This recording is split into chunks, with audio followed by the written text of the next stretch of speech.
تو اپنے پروردگار کے نام کا ذکر کرو اور ہر طرف سے بے تعلق ہو کر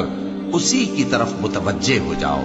وہی مشرق اور مغرب کا مالک ہے، اس کے سوا کوئی معبود نہیں، تو اسی کو اپنا کارساز بناؤ۔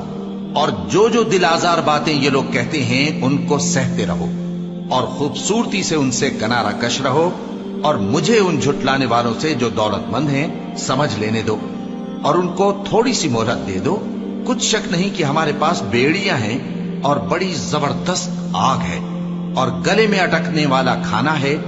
اور درد دینے والا عذاب ہے۔